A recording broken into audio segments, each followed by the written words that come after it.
One of the biggest unexpected challenges I've faced is establishing myself into new markets. Business school barrages you with case studies designed to drill into your head this simple message.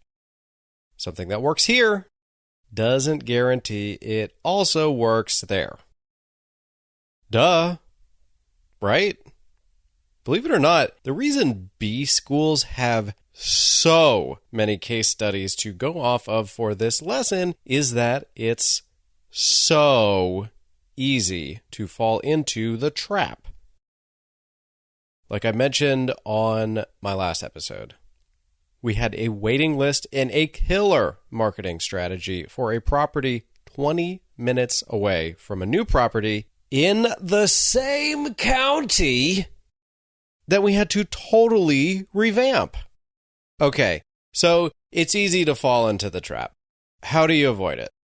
As part of your due diligence, there are several things you'll need to keep in mind that aren't on most due diligence lists that I have seen out there.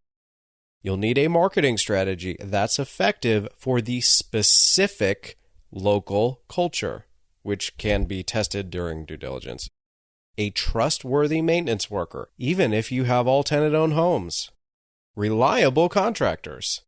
Contacts within the local government, including the permit and zoning offices.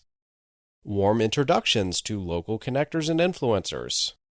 A knowledge of local and state laws and policies. An understanding of the local culture. I've unexpectedly had to hurdle each one of those. I've encountered issues with obstructive local governments. I've encountered a need for common area maintenance on an all-tenant-owned home property, and I've struggled to find anyone willing to help. I've been burned by contractors that were licensed, insured, bonded, and had incredible reviews online. I've run into issues that my local connectors and influencers in my other markets would have solved in a second if they arose in their respective markets that I struggled with because I didn't have a similar contact within the new market. This happens to everyone. This will happen to you. Even the brightest and most experienced business minds today and throughout history have fallen into the same trap of thinking that one can just copy and paste their way to success. The good news is that the answer is simple. You take into account the work, the time, and the risk involved establishing yourself in a new market.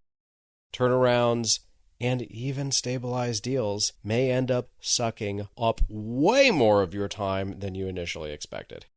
This will hamper your growth and frustrate you.